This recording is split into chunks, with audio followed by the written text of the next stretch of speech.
Au début, un chrétien mature, c'est celui qui aime Dieu. La Bible dit, tu aimeras le Seigneur ton Dieu de toute ton âme, de toute ta force, de toutes tes pensées.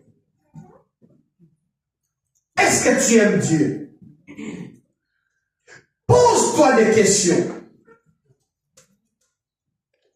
Et des bonnes. Est-ce que tu aimes Dieu?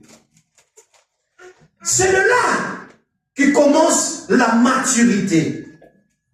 Je n'ai pas encore touché la définition de maturité. Mais je vais te présenter qui est un chrétien mature. Tu aimeras le Seigneur ton Dieu. Il y a un serviteur qui a dit qu'il n'y a aucun verset dans la Bible que Dieu demande qu'on l'aime. C'est ça. Tu aimeras le Seigneur ton Dieu de tout ton cœur, de toute ton âme, de toutes tes pensées, de toute ta force. Et tu aimeras ton prochain comme toi-même. Un chrétien mature, c'est celui qui a des habitudes spirituelles. Bien-aimé, la foi, c'est invisible. On ne peut pas voir ma foi. Ma conversion, la repentance, on ne peut pas le voir parce que c'est spirituel. Mais au moins, on peut voir ses œuvres. Jacques dit, montre-moi ta foi et moi je te montrerai mes œuvres. La foi et les œuvres doivent marcher ensemble. D'ailleurs, moi je définis la foi et les œuvres comme des jumeaux. Mais de vrais jumeaux qui naissent avec un seul placenta. Est-ce que vous êtes d'accord avec moi? Aidez-moi à parler. Ne soyez pas distraits, soyez concentrés, comprenez le message. Pourquoi je vais parler de la maturité? Laisse-moi vous dire, le mercredi j'ai dit, aujourd'hui, qu'est-ce qu'on appelle contre 35 ans d'âge? Depuis le mois de février, 35 ans d'âge. Ça veut dire que ce n'est pas une église mineure ou immature. C'est une église déjà mature. Donc on peut dire que quand tu entres dans l'église, Christ nous appelle, tu adhères, tu crois le Dieu que nous servons dans cette église et tu fais partie de membres de cette église, il faut te considérer déjà un chrétien de 35 ans. Il faut te considérer un chrétien de 35 ans qui a une vie chrétienne de 35 ans. 35 ans, c'est déjà un papa, un responsable. C'est pas un gamin. C'est pas un chrétien qui a un pied dedans et l'autre pied dehors. Vous me dérangez. Ce n'est pas un chrétien qui a un pied dedans et un pied dehors. Non. Mais c'est un chrétien, c'est quelqu'un qui a le deux pieds dans la foi chrétienne et dans ses pratiques. Un chrétien de 35 ans dans la foi, c'est un chrétien qui marche avec un verre d'eau rempli, qui ne regarde personne, il regarde que son verre pour ne pas ramasser de l'eau dans la salle.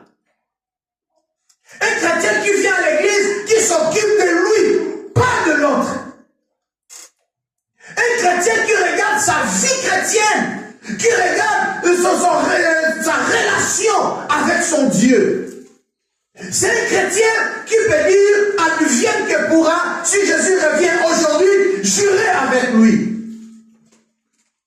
Ce n'est pas un chrétien qui t'attend, qui dit que, je ne sais pas, est-ce que, si Jésus revient aujourd'hui, tu iras avec lui au ciel? Ah, je ne sais pas, où est les Amakamanzambe?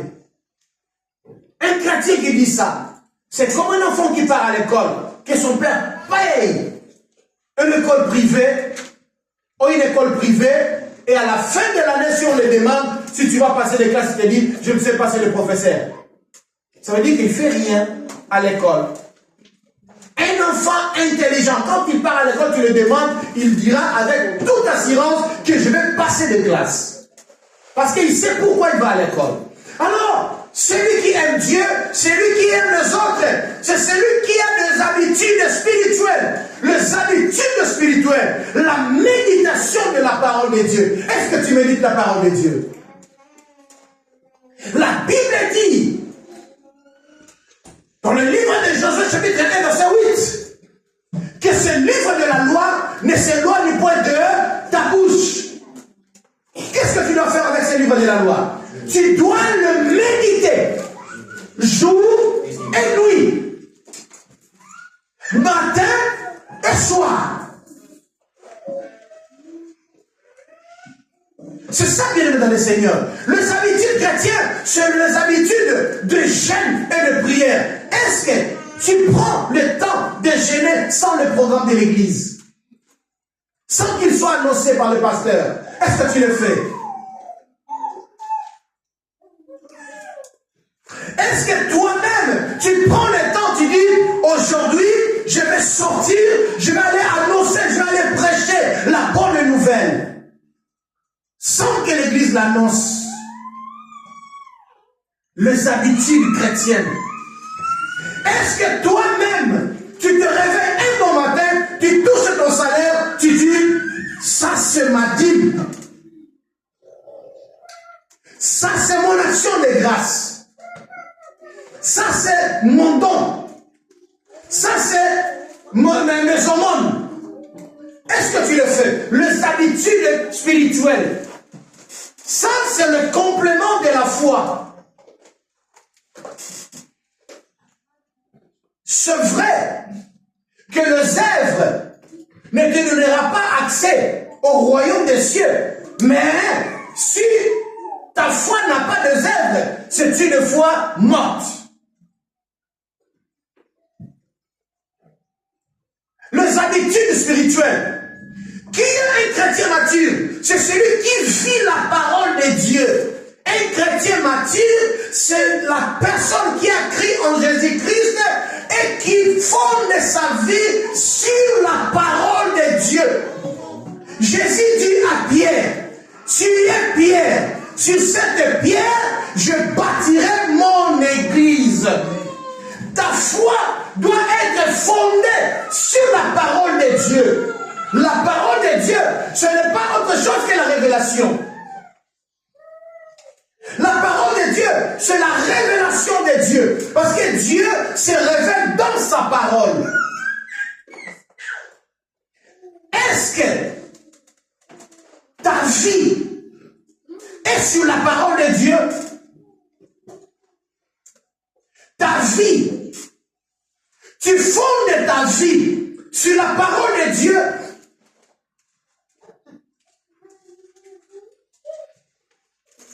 Est-ce que dans tes journées, tu as au moins une fois, je parle qu'il y a une fois, que tu cites la parole de Dieu? Pendant tes conversations, pendant tes entretiens avec les autres, avec tes amis, avec tes collègues, même avec le membre de ta famille, tu prends au moins une portion de la Bible, tu dis, la Bible dit. Même pas citer le verset, mais la Bible dit. Un chrétien mature, c'est celui qui s'adonne à la prière. La prière, c'est le dialogue entre l'homme et Dieu. Et moi, je dis, la prière,